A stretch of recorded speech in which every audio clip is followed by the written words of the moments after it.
LegacyMaker, the all-sports network, presents a SIRTOBA media production where the struggle is real to be awesome. 5, 4, 3, 2. The wait is over.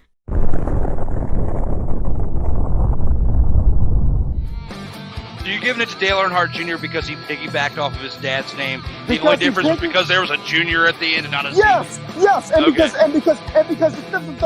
the fact is, Drew. Point with, oh my God!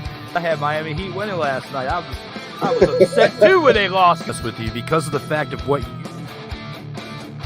Get your popcorn ready. It's time for the In or Out sports debate with your hosts, Joseph Raymond and Drew Willingham. Hello, everyone. We are live with another edition of the In or Out Sports Debate here on the LegacyMaker Sports Network. I am your host, Drew Willingham, along with this week's special guest, Virginia Tech alumni, a buddy of mine here from another job of mine as well, Mr. Joseph Raymond. Welcome to the show there, brother. Yo, what up? This is gonna be fun. I'm excited to do this. Dude, we definitely got an awesome show ahead of us, man. And, you know, you're a participant here on episode 37. And with that, I definitely like to give acknowledgement to what I like to call the Vault of Fame. Acknowledge me.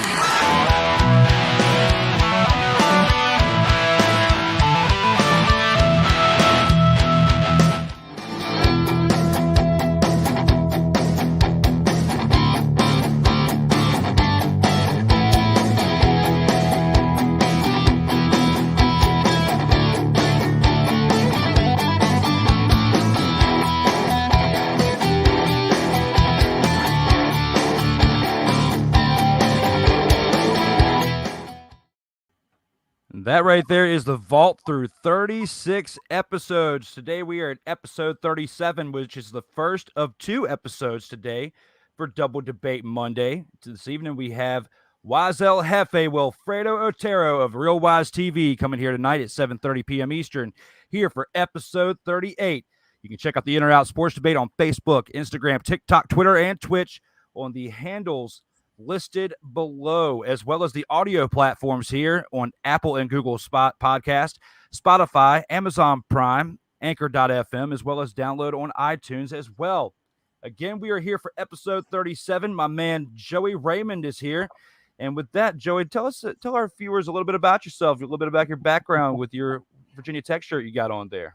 Yeah, so I went to Virginia Tech, and I went and studied business administration along with sports administration, and definitely got to dip my feet into a lot of like how teams are run and how the business side works. I played baseball pretty much all throughout my entire life. Played all the way up through high school, and then played a little for a community college when I was going to get my 2-year degree, but nothing too major fleshed out of that. And, just pretty much became a study of the game after that. And I probably watch more baseball than you breathe, Drew. I'm not going to challenge you on that. You're probably absolutely right. As much facts as you have thrown with me at the short time I've known you, in a little bit over a year, you've definitely thrown a lot of baseball facts, and it's definitely been a great conversation each time we talk baseball. And with that, our episode today, we've got 5 topics, and 4 of them are geared around baseball. And with that, my man, we got to go ahead and get this thing started. Let's go ahead and take this into round 1. Round 1.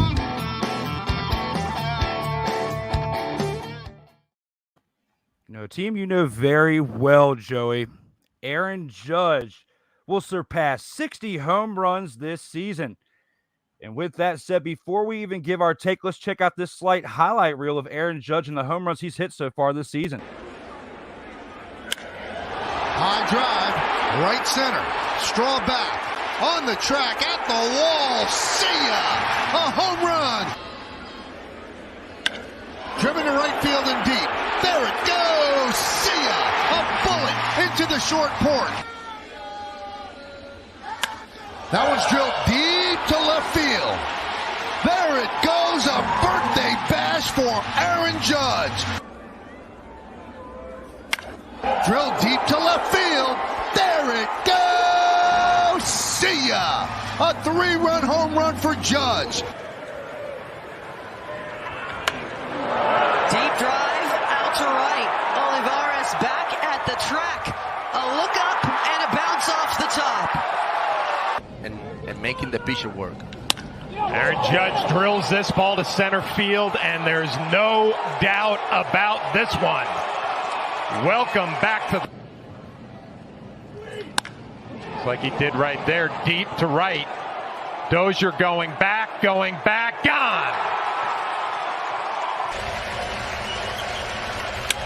Drill deep to left field. There it goes! See ya! A long home run ties this game at 1. And the 1-2. Drill deep to left field. There it goes! See ya! Up for grabs. There's his walk-off home run, and the Yankees have come back to win it.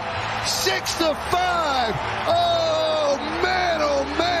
What a blast by Judge!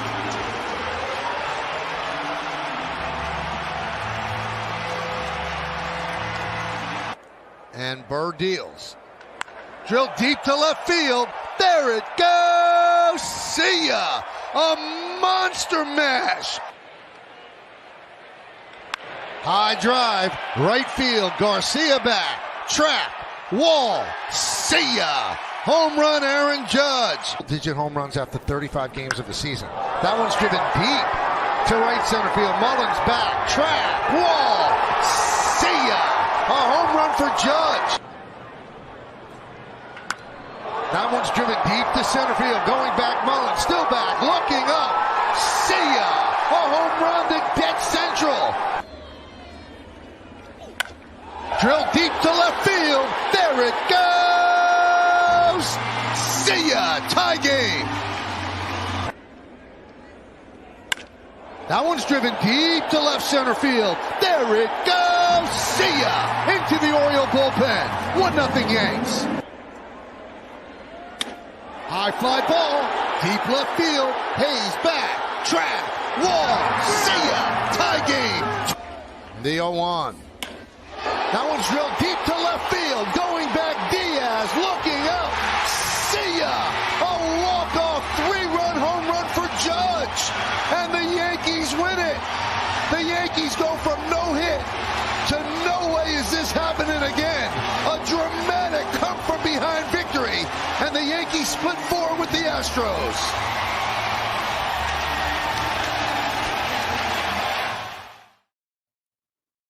And with those highlights there, Joey, here in round 1, Aaron Judge will surpass 60 home runs this season.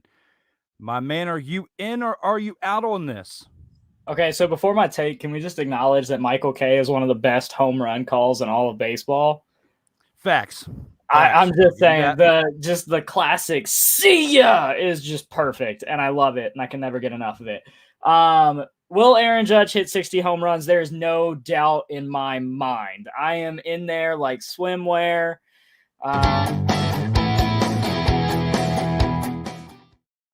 Definitely think that, as far as like how the math kind of plays out to it, I'm a very big numbers guy. So for those wondering about whether or not he can hit 60 home runs, if you look at the math, he actually has a 45% chance of reaching at least 60 home runs this season. And like, I did a little bit more just because I'm kind of a nerd. He has a 10.5% chance to reach exactly 60. And there's about a 34.5% chance of him tying Roger Maris. And then a 25.3% chance of him actually passing Roger Maris. So I definitely think without a doubt in my mind, he'll get there. It's just a matter of how many is he going to finish with. I agree with this. I'm in on this as well. For a lot of reasons why Joey's just stated. I mean, the pace that he's on, he is currently on pace to hit 61 like Roger Maris did back in 1961. For the Yankees, the top 3 in home runs in history, Maris was 61, Ruth was 60 in 1927, and also Ruth with 59 6 years earlier in 1921. So if he could get himself to where he gets over 61, or at least gets to 60 in general, he definitely puts himself in the category of one of the best Yankees of all time, period. In this month, in the Yankees month of August, they have gone 5-14 since the trades. You can say it's the Joey Gallo curse, because ever since they made the trade for Joey Gallo and he went to the Dodgers, and we were talking about it that day, Joey and I were working together that day when the trade was made. And it could be the Joey Gallo curse from that point forward. Ever since then, month of August, 5-14 the Yankees are, and the Blue Jays are like within 7 games of them now. I think to panic about the Yankees right now would be a little premature. As far as exact standings wise go, I believe as of when I checked this morning, they were 8 games back, and they were tied with the Tampa Bay Rays for 8 games back. I think the Blue Jays are going to have more concern with what the Tampa Bay Rays are doing rather than what the Yankees are doing. I think right now you've got to really focus on like who all they brought in. I mean, they brought in so many different guys, and then as they were bringing in all these new guys, they had a bunch of injuries with Giancarlo Stanton and Matt Carpenter, and like Aaron Judge just hasn't had the protection that he normally does. I think if they come back healthy and once they start getting into a groove, I mean, you saw Andrew Benintendi's homer the other night. I mean, it was a bomb. The Yankees will be fine. They'll be in the playoffs, and more than likely, if I had to make a prediction, they'll probably be in the World Series. I was saying that before, but just ever since they're playing August, I'm not too sure now. I mean, yeah, they still have a good shot of representing the American League, but I don't have them winning the World Series. I mean, you got the Dodgers, who are still on top of the National League right now. I'm a Braves fan, and even though they're the favorites because they're the World Series champions, they're not the favorites in the NL East right now because of the Mets. You got to be realistic, and then you got the Phillies right on their heels too. So with all that being said, I give it to the Mets. It's going to be potentially the Mets and the Yankees Subway Series, what I was calling again, part 2. But I gotta give it to the Padres, even though they don't have Tatis and all that. We'll get into that later. But the Dodgers themselves are a huge threat, especially since they got Freddie Freeman, who just came from the World Series team. A huge loss to that team, even though they have Olsen. But we'll get into all that later. But for the first round here in round 1, not a bad one here with Aaron Judge. With that being said, my man, we do have to acknowledge some things forward and go into round 2. Round 2.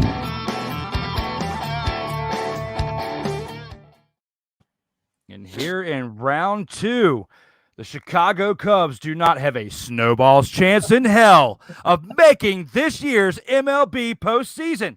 How do you feel about this, Joey? Are you this in or hurts are you out on this? Soul. Oh man.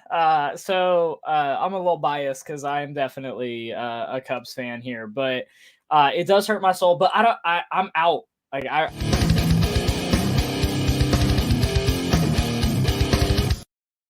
Now, if we're sitting here talking and the question is, will the Cubs be competitive in the next 5 years? That I would definitely say that I'm all in, because I think that with the way that the ownership group was talking about how they're going to approach this offseason, and, to use his exact words, they said that they're going to be more aggressive, which leads me to believe that they'll probably, re-sign Wilson Contreras. The may or may not sign Ian Happ. That one I'm a little bit more unsure of. And then they'll probably go out and get a guy like Trey Turner. And Trey Turner said that he'd be down to go to the Cubs as long as they presented him with a concrete plan. And I've watched a ton of the Cubs minor league games this year. I've actually, I went and watched a Tennessee Smokies game and they threw a no-hitter. I've seen the Myrtle Beach Pelicans a couple times this year. They've got a lot of really good prospects in their system. I know that they're kind of, middle of the road when it comes to overall rankings, but I think genuinely within the next 5 years, they'll compete. But this year, no, there's no way. And it does hurt my soul, but I don't think they will make it. Definitely big facts right there. I got to agree with you on that, Joey. I'm out on this as well.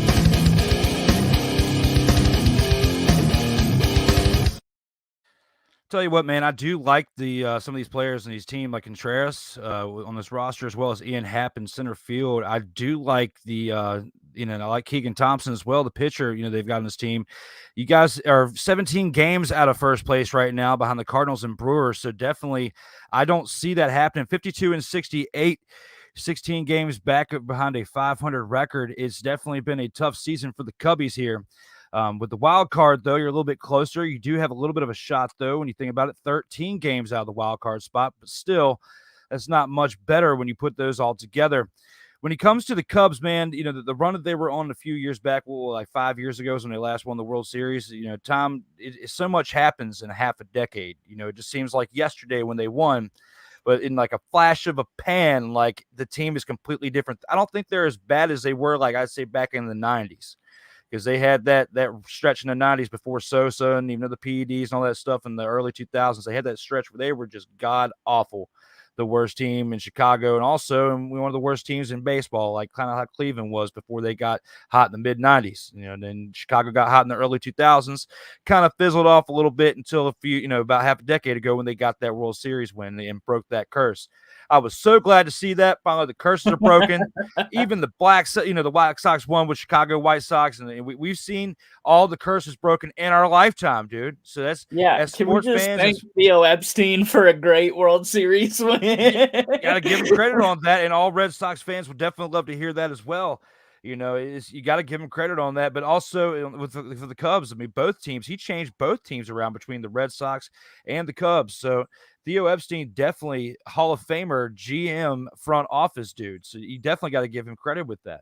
Yeah, I absolutely love Theo. I love his baseball mind. I could talk forever about the things that he's doing, working in the commissioner's office. So we probably won't go down that rabbit hole because that'll probably take the rest of this episode. Yeah. But we might have to have an episode dedicated to Theo, the Theo edition. Yeah, right. But no, I really do hope that for Cubs fans everywhere that we do make some aggressive market moves. I would love to see Trey Turner in a Cubs uniform. I think he would look fantastic in those blue pinstripes. But we'll see because they said that they were going to be aggressive last season and they only made some minor moves. So we'll see exactly what we're going to get going on here. But I do believe that the reason that they didn't trade Wilson Contreras is because they want to sign him long-term. Absolutely. I mean, they see what like the deal with Juan Soto does for your franchise. They don't want to risk losing him. They need to try to lock him up as soon as possible or get some value for him like they did in Washington because they knew he wasn't going to re-sign. So you got to figure that out now. You already know your team most likely is not going to make a run this postseason. I mean, your chances are like 5%, in my opinion. But, right. You're planning for next year, and then you're mainly planning for 2024 at this point. You got to plan 2 years ahead when it comes to GM baseball or any sport or what it seems like, because it's hard to really build for right in the now, depending on what your cap is, depending on what your team is. You got to feel it out. Each situation is different. Kind of like in football, the Buccaneers were a quarterback away from winning the Super Bowl that next year. They dump Jameis, get Tom Brady and a Gronk in the tight end, and they win the Super Bowl. So baseball is a little different. You can't really just grab like 2 pieces and win. You got to grab like 3 to 4 to 5 pieces, whether it's pitching, hitting, fielding, base running. There's so many aspects to the game of baseball. You just can't narrow it down to one. It is tougher, I feel like, to be a GM in baseball than any sport there is. I mean, I don't disagree. And if you look at the Cubs roster, they're actually a lot closer than what people think that they are. I think offensively, they really have struggled this year. But I mean, you think about that pitching staff. I mean, the pitching staff has been, not like outstanding, but I mean, it's been really good. I mean, and you think about, just the main 2, like you don't even have to go deep. But just to have Hendricks and Marcus Stroman in that rotation, you get, one more, good starter, and you get a guy like Trey Turner and you build around those guys.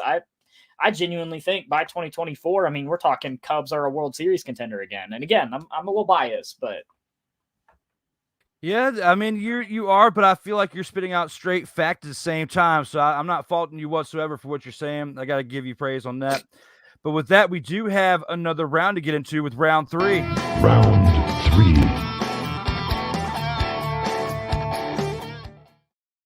Now, this right here is a team that Joey knows very well, the Virginia Tech Hokies football team. will win more than 6 football games this upcoming season. Joey, how do you feel about this? Are you in or are you out on this? I am like all poker chips to the center of the table in.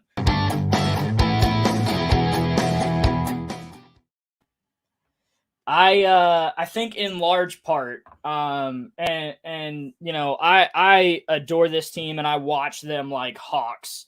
You know, I went to pretty much every single home game last year. I love the Hokies. And so again, slight bias on this topic, but again, I've got Virginia Tech winning against ODU, Boston College, Wofford, Georgia Tech, Duke, Liberty, and UVA. So there's 7. And then the one that I'm probably going to get a lot of hate for, but I don't even care, is West Virginia. I think that we can beat West Virginia. You're talking a Thursday night primetime game in Lane Stadium. Dude, that atmosphere is going to be electric. The ground is going to shake. West Virginia won't know what hit them. And, you know, Virginia Tech is going to take that Black Diamond trophy home with them. So yeah, absolutely, we're going to win more than 6 games this year. But again, in large part, that's due to the schedule. It is in my opinion, it's a very weak schedule. You know, but yeah, they'll definitely win more than 6 games. You know, UVA fans aren't going to be happy to hear you say that. Well, I don't care what they think. However, I have to agree with you on this. I'm in on this as well. Now, I have to admit, I don't know the team as well as Joey does, so I don't have a huge breakdown analysis that he does, but I can at least tell you this.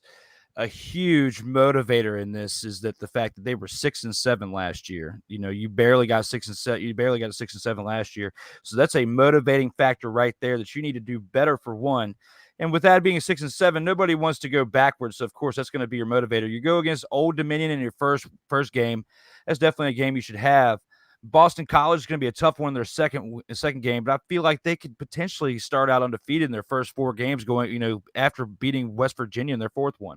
Their tough one might be UNC, but with Sam Howell gone, I don't know, man. I don't think UNC is going to be as strong as they once were, you know, with Sam Howell being gone now, and now with Washington Commanders in the NFL, and what he could potentially be there too. So the sky's the limit with this team. I don't have a ceiling for them as far as they're definitely not going undefeated or anything, but I see them potentially getting 7 to 8 wins this year.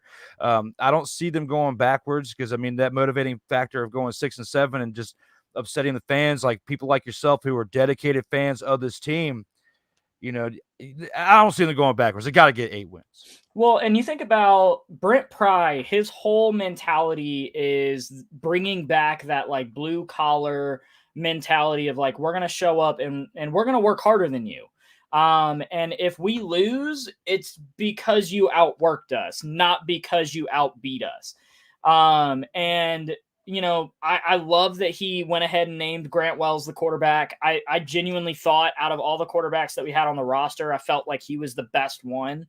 You know, and the coaches rave about him. And I genuinely think that Virginia Tech's success will be based a lot on Grant Wells' arm and whether or not he can make the passes that he's supposed to. A lot of what I've heard from different sources and different coaches is that his problem is he likes to force things into situations that it probably shouldn't, like, you know, forces into double coverage or, you know, whereas, you know, he could just do a drop off pass and get the guaranteed first down. So, but those are easy things to coach, you know, telling him to not throw to to a guy that's got multiple people on him versus, you know, the drop down pass like that. That's easy things to coach. And coming from Marshall, nothing against Marshall. They're a great program. But I don't think that their coaching staff is as elite as the one that Brent Pry has put together. And I just genuinely feel like this team is on track to continuously get better. And, you know, win ACC championships, which is what the goal is at VT. I would love it if VT's, you know, thought process was national championships, but we kind of got to get the ACC championships, you know, baby steps. But yeah, one step at a time, man. Teamwork makes the dream work. So you got to start on both sides of the ball, making changes because it's not working on both sides right now. When you look at last year's stats, but stats aren't everything. Sometimes you're better than what you show on paper, and maybe we can see that difference this year in the 2022 season for the Hokies. With that said, we do have some comments to acknowledge from the fans, so thank you guys for commenting throughout the show. Let's go ahead and get those in and get some more comments in before we go to round 4. And this is the Mayhem Culminations Medial Mayhem midway point of the show.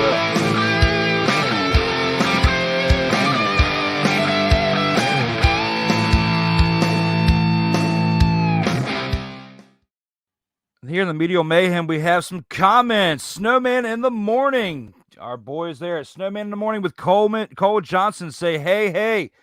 My boy Brian Snow over there, Snowman in the Morning, has a show weekdays, Monday through Friday. Check him out at 8 a.m. Eastern Time, Monday through Fridays. The Snowman in the Morning with Cole Johnson show.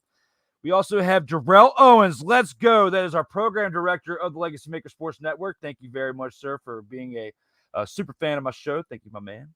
Yeah, and the episode for Let's Go is always Hokies. Just throwing it always from my man here to my side. Episode 37, The Chosen One is here. The Chosen One, our biggest troll that we celebrate sometimes, but he has some wild things to say. He actually is kissing our rear end right now, saying the vault is growing. The Yankees are trash.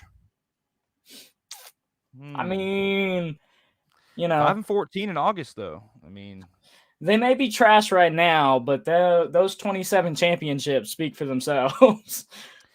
I bet you if the Yankees were this person, the promo they would cut on you right now. That's what they would say to you if the team could be one person, they would come at you with that promo right there. If they could just have The Rock as their spokesperson, that's what he would say to you, Chosen One. Even though I'm not a Yankees fan, I'm a Braves fan, but I'm going to light it up into you because you are a troll, and we celebrate trolls apparently here lately on the Inner Sports Debate. Right here, we have the second thought. Cubs are trash. Oh boy, yeah, I'm not gonna touch that one. Damn! I mean, look at this. That's terrible. When you really put it into perspective, even Charles Barkley feels that way. That's terrible.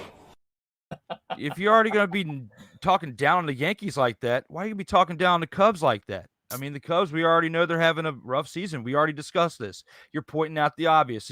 Why? Bitch, are you for real? Like, He's come on, man. Down. Yeah, like, jeez, come on, man. Jeez. And then he's even really driving the wedge in saying, go UVA. Chosen One has been commenting throughout the show, guys. Get some more comments in here. We got to get a different flow. Get some different comments in here, Chosen One. Get some more relevance and help us out with these last 2 rounds in round 4 and round 5. With that being said, we're going to go ahead and take this into round 4 of the In-Or-Out Sports Debate, episode 37 here with my man, Joey Raymond. Round 4.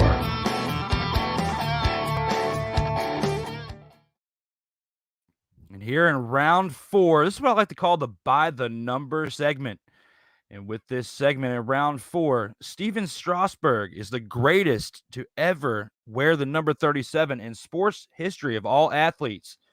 How do you feel about this, Joey? Are you in or are you out on this? Now, albeit it did take a lot of research to kind of decide who I was going to pick with this. But I'm going to go without.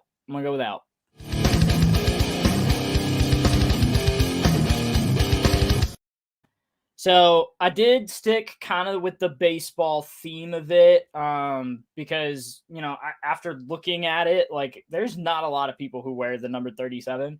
But I'm going to have to go with Dave Stieb, 7-time All-Star. He won 140 games in the 1980s, which is the second highest total by a pitcher in that decade, only behind Jack Morris. And I love the fact that he's got some loyalty going there because he played all but 2 seasons of his career with the Toronto Blue Jays. So, yeah, I'm going to have to go with Dave Stieb.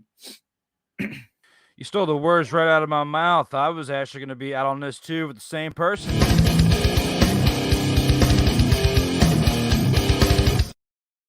I mean, like Joey said, the retired guy now, he's 2 seasons of his career for the Toronto Blue Jays. He was named an All-Star 7 times and pitched a no-hitter in 1990 on September 2nd. He's the second winningest pitcher of the 1980s behind Jack Morris, like he said. So when you put all that into the equation, Strasburg hasn't played that long yet. He does have a World Series, but the Nationals themselves were kind of stacked at that point all the way around. It wasn't all Strasburg, even though he did play well enough to get that contract, that absurd contract that we were talking about not too long ago. Like when we last got up a few weeks back, I was talking about how that contract was hurting this team. At that point, they didn't know that. Like you were the one that brought that up. At the point, they didn't know this contract was going to hurt the team because he did play well during that season. But it's like that history goes to show it's like decent players or really good players play really, really well when their contract is about to be up or when they're due to re-sign or to re-up that contract. That's when they play their best. That's when Strasburg turned it up. Luckily, the team got hot during this time and they were able to get a World Series out of it. And it's probably the luckiest thing that happened to that franchise because they probably won't get another one for quite some time after everything we've seen with how they've handled in the front office with the Soto deal and everything else. Strasburg, I don't agree would be the best to wear 37. He may be in time because he still has quite a bit of time left in his career, I would say. But he would need to be pretty dominant in the next 4 to 5 years before I would consider to change my opinion on this. Well, see, and I don't know that I will change my opinion on this strictly just because of the fact that like he just gets hurt too much. Part of being, quote unquote, the greatest of all time to wear a certain number, part of that is longevity. Like how much are you playing? Like you have to be consistent. And Steven Strasburg is just too inconsistent. I feel awful for Nats fans that they have to go through what they're going through right now. I really do believe that get a new ownership group in there and they are trying to look to sell the team right now. If they can get an owner in there who is dedicated to winning, I think that whole thought process will change. But until that happens, the Nationals have never really been a team that has been dedicated to winning the World Series every single year. And so I genuinely I feel bad for Nats fans, but I'm sure it'll get better. I'm sure it'll get better. In time. I mean, people said that about the Cubs at one point. Look at what they did eventually, and the Padres eventually got to the World Series in '99, still looking to win. But, I'm just looking at the name of the face that we have down below, the Padres, the Yankees, the Cubs, the Nationals, and the last ones to do it were the Nationals. But however, when you look at it, at least the 3 out of the 4 teams below have won it in this millennium when you look at it. So at least they've been successful enough to do that at least one time. So that is definitely speaks volumes here in the Major Leagues of Baseball. And with that being said, guys, we've gone through 4 rounds of the In or Out Sports Debate. But for Joey, we previously discussed, we have a special exclusive round, which would be the bonus round here on the In or Out Sports Debates, episode 37. Surprise, motherfucker. And here with the bonus round here on episode 37. Juan Soto recently went to the Padres. Before we get into our last round, his swing, he finally hit his first home run. And it's a sweet stick, too. Let's see whose swing was better. Payoff pitch. And a high fly ball to deep right field. Juan Soto has left the yard. First time in a Padres uniform. The Soto shuffle will make his way all the way around to tie the score 1-1. Welcome to San Diego, Juan Soto.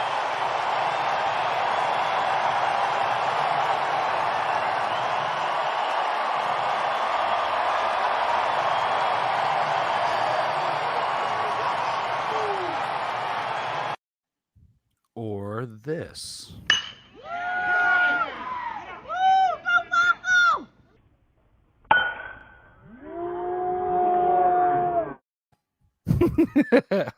I do love both swings. I do love that you have a short, compact swing. You don't have a lot of movement. People who tend to have a lot of movement, especially down at the bottom in the hips and in the feet, they tend to have a slower stick. But like you're just step up, swing it. I love that.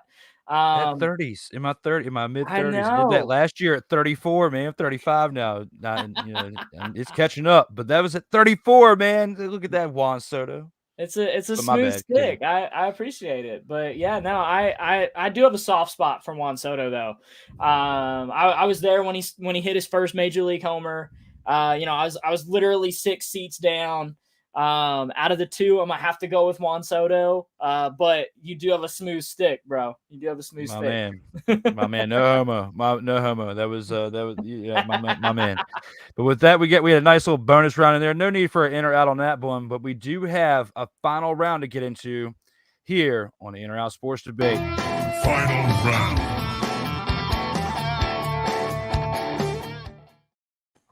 And here with the final round, recently with the 80-game suspension, Fernando Tatis' 80-game suspension will result in postseason struggles this year for the Padres. Joey, talking back and forth on this, even with the trade that was being made a few weeks back, are you in or are you out on this? So, okay, I'm out.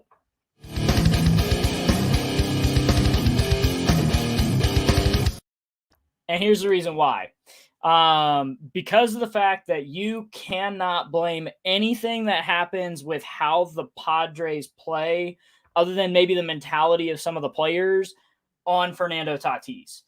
If you real quick Google Fernando Tatis statistics for 2022, you're going to find a whopping 0 in every single category because Fernando Tatis has not played a single game this year. And he's not going to. So if the Padres have struggles in the postseason, you can't blame it on Fernando Tatis. You can say everything that you want about how, yes, this does tarnish his legacy. Absolutely. It tarnishes his legacy and absolutely, it's not great that he's not there, but if the Padres have postseason struggles, you can't really blame it on Fernando Tatis because he wasn't there to begin with. So yeah, I'm definitely out just because I don't think if he's not playing, if he maybe played the first half of the season and he was doing really, really well, and then this happens, then I think you can blame it on Fernando Tatis. But right now he hasn't played a single game this year. So I don't think it really matters. I knew at some point in this episode we were going to disagree on something. Joey, I'm in! Joey, this guy was on the cover of MLB The Show last year. This guy is what they've built the team around to even have the success that they're having. This guy is the reason why they've made the trades they have made to have the team be in the successful place that they are in the 2022 season. This guy is a son of a guy who played during the steroid era. An era that he played on the same team as one Mark McGwire on the St. Louis Cardinals for one in the 90s and in the early 2000s. This guy's father played clean for all we know and should be preaching to his son. Hey, look, you don't need to be doing this crap. No matter what, even if you have an injury, you need to do it properly and get back because it's going to cost you $1 million, 2 endorsements, 3 fans, which is huge in today's society anyway when it comes to the internet and social media. So when you put all of that in perspective and you put about how much pressure that can put on a team, they've been playing this well in motivation to know that Tatis was coming back at the end of the year.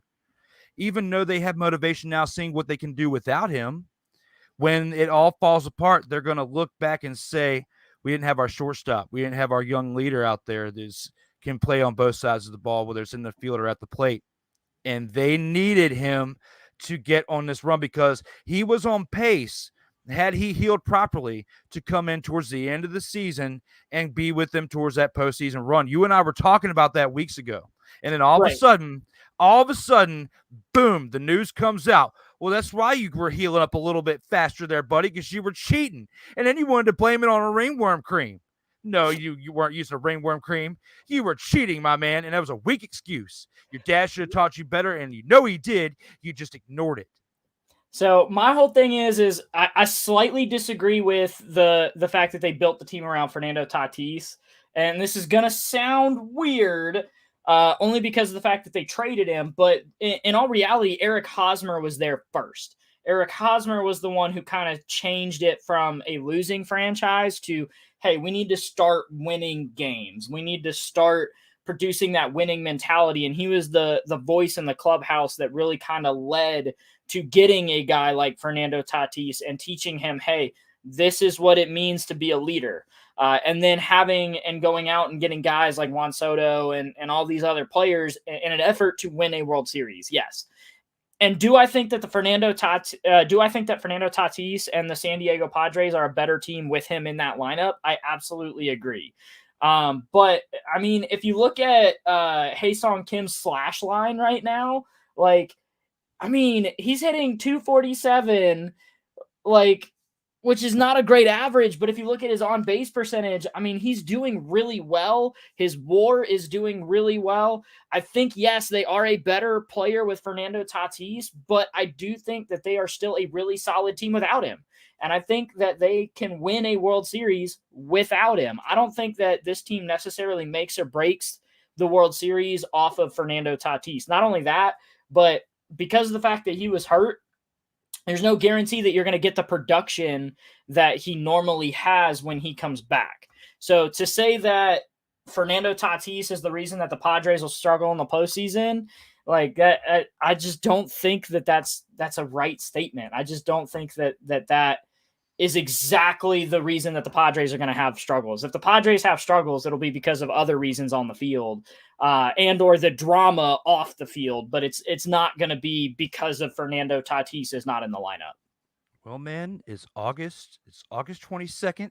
In 2 months, we're going to look back on this. We're going to have this conversation. I'm going to have to get my man Joey back on this show, and we're going to have to touch bases back on the Padres, NL West, and all this wild scenarios with everything that's gone down, and just see what kind of position they're in at that point, and see if you're right, if they're in contention to win this World Series, or at least go against potentially who your other pick is, potentially the Yankees, like you were saying, with how you feel like they could be going to the World Series despite how they've been playing recently too.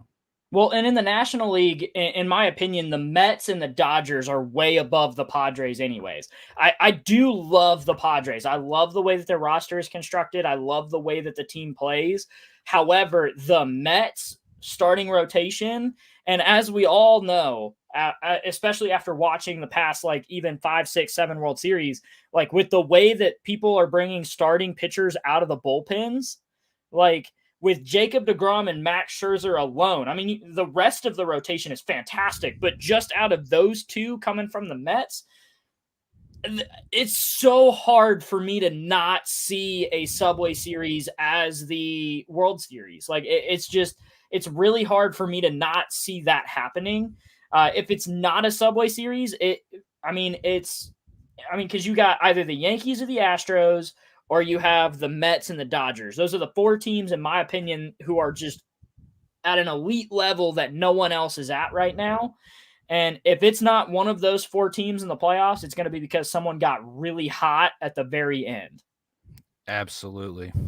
I agree with you 100% when it comes to that. And it's just tough, though. We disagree when it comes to the Tatis 80 games and how it affects the Padres. But I'll at least give it to you on how at least the NL West shake up and the rest of what potentially could happen. Because right now, it's the heat of the summer. Everybody's getting worn out. It's time to rest some guys, get ready for September, get ready for the push to get into the playoffs for positioning, but also to start it strong as well. You don't want to wear them out. So if you lose some games here and there, I don't excuse 5-14 by the Yankees. But I figure if you go 500 or, you lose some games here and there, it's understandable if you're sitting your key guys to get them some rest. I get all that. But if you're chasing records like Aaron Judge and all that as well, you can't be sitting that guy right there. You need to keep having him get his at-bats, because if he's chasing 60, if he's really trying to at least get 60 home runs, he needs to keep getting his hacks, even if he's just DHing. You know who I want to see get more hacks? Albert Pujols. Winnie the Pujols, another name that Stuart Scott came up with. Yes. Stuart Scott came up with Winnie the Pujols. Being a Cubs fan, it's hard for me to cheer for the Cardinals, but it's so hard to not cheer for Albert Pujols to get 700. If he doesn't get 700, I'm going to be really upset, and I'm going to want him to come back next season just to hit 700, and then he can dip. But that man deserves so many things. I mean, coming from a Cubs fan, like, he genuinely has earned my respect in the fact that he is arguably the best first baseman of our generation. You're still playing at 42 years old Albert there.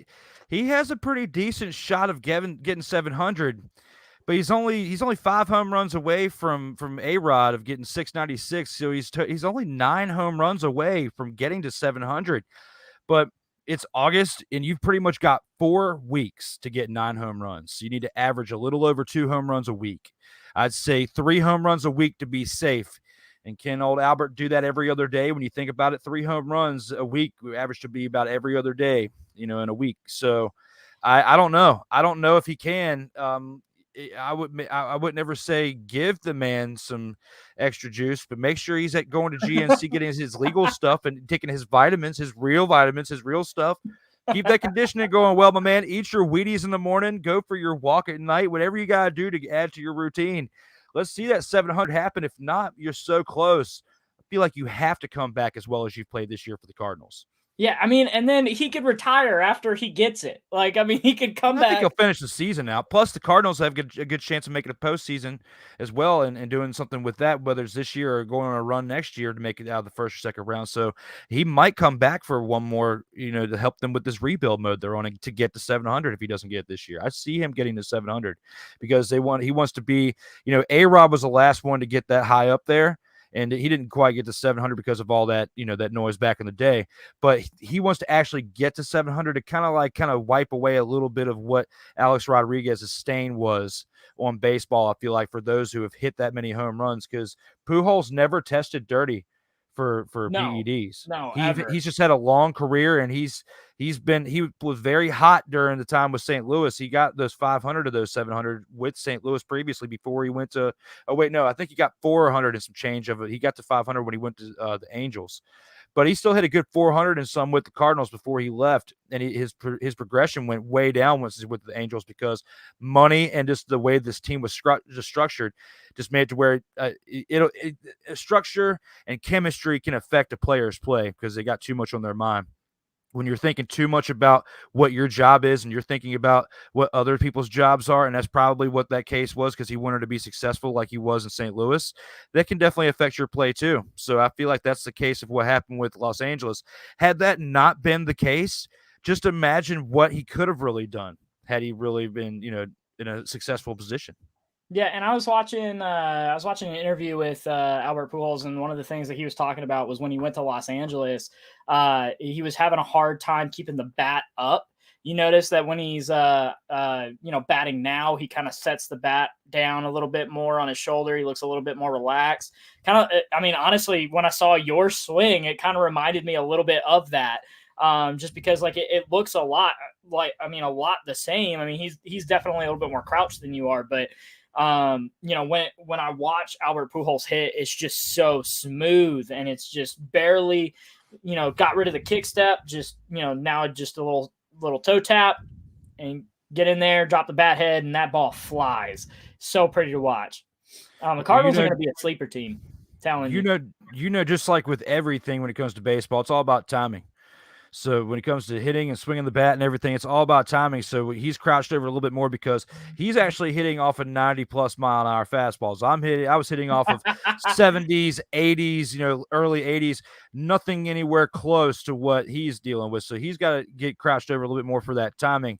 So I don't blame my man at all when it comes to that. But with that so far, we are almost at 50 minutes here on episode 37. We got some more comments we got to acknowledge here. Joey here with the Mayhem Culmination.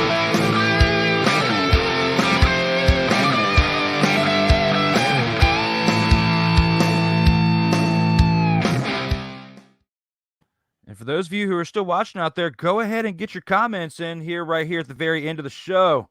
Looks like your number one fan, Katie, comments and says, Virginia Tech will always be better than UVA, period. How do you feel about that? Do you want to add a little bit more to that fire right there? No. I do agree, though. Absolutely agree. VT is always going to be better than UVA. But again, I'm only slightly biased. It's fine. Yeah, only slightly biased. Strasburg is the GOAT of 37s. We disagree with you, Chosen One. And we feel like because you got a Z on there, you deserve this. English, motherfucker, do you speak it? I mean, do you speak it, Chosen One? There is no Z at the end of 37s. Like, come on, man. Get it together with your comments, man. Drew's is too nice for an old guy. I guess looks like at the timing that he said that. I think that was when you showed your swing. Oh, let me see that one more time, Chosen One.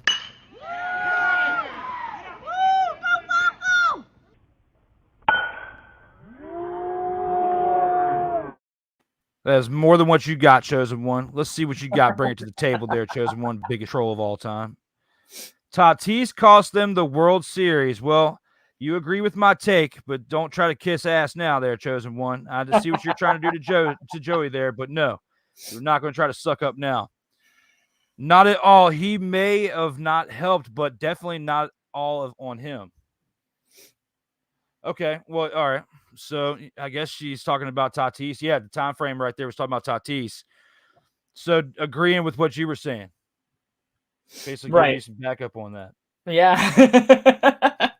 Tatis is the best player in MLB The Show last year. Well, we're talking about this year, Chosen One. Yeah, I mean, if we're talking about the video game, absolutely. There's no question.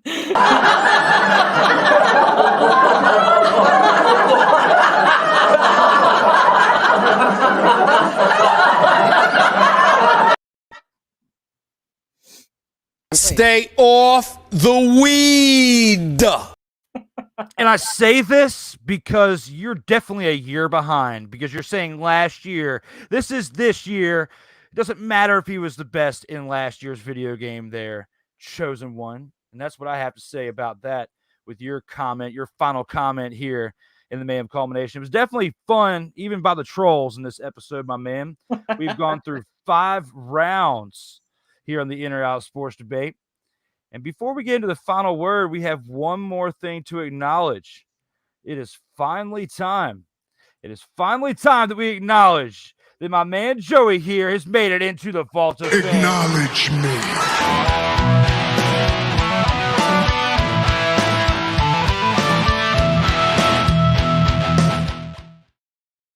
And here with episode 37, my man Joey Raymond is now locked in the vault here on episode 37.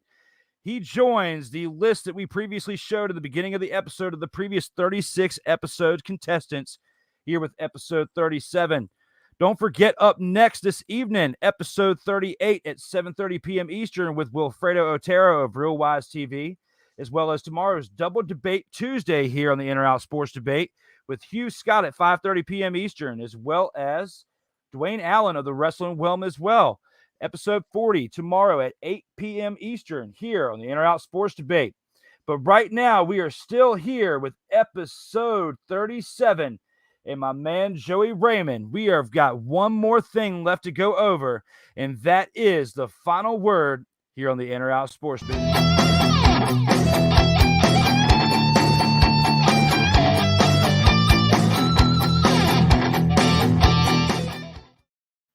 And out of everything we've discussed in this almost hour of show we've had for greatness here on episode 37, my man, out of all the topics or just anything in sports in general, what's on your mind? Go ahead and let the fans know.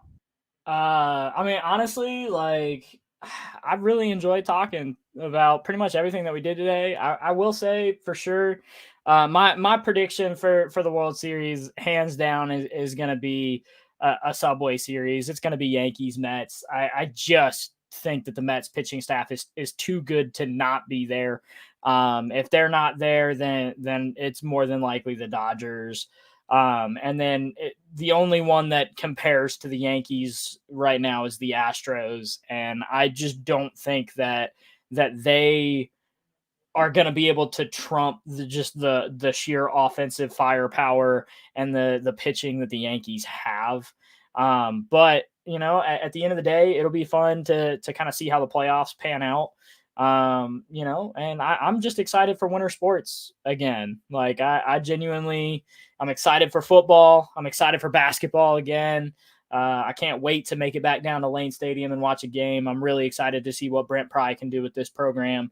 And then, one thing that we didn't talk about, but I'm also a huge Hurricanes fan. I cannot wait to go catch me a game down at PNC Arena and go watch my Carolina Hurricanes try to win a Stanley Cup. Hey, man, they're not too far off. They got a little bit more work to do, but my final word, I'm going a little bit different of a realm. I definitely, like you were saying, you appreciated being here. I appreciate you coming in too. It's definitely been a fun episode here. But going through here, I've got to acknowledge one person and go back into what the chosen one has said. Look at this, Joey. I'm going to bring you back in for this.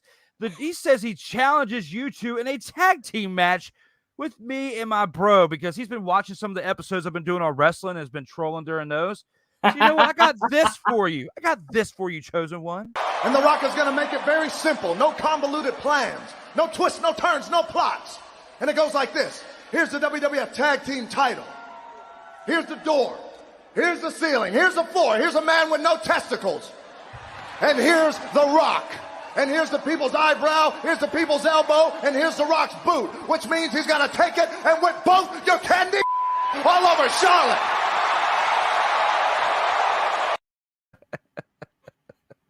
That's hilarious. Oh my gosh. And then when we're done with you, we would do this.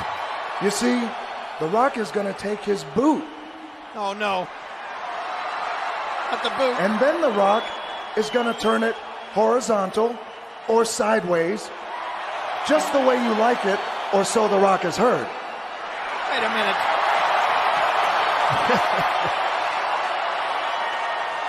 And then, Kurt, in one swift motion, The Rock is going to take his boot and stick it straight up your candy ass!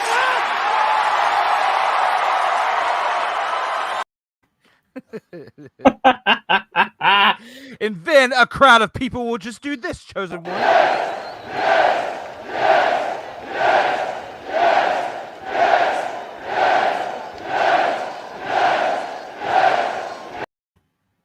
And that's what I wanted to do with my final word. I wanted to acknowledge some random trolliness that this guy, the chosen one, who says his name is Patrick from Walmart, that our guys Wally and Man from episodes that we've done previously apparently know, but they don't even remember him. But he's been trolling my episodes. Apparently he started watching back when they got on. I don't know, man. But I had some things with the arsenal for some wild things that he says.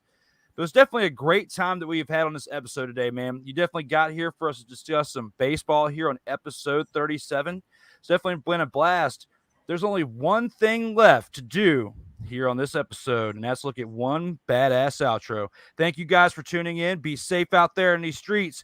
For my man Joey Raymond here, I'm Drew Willingham. Take care, everybody. Acknowledge.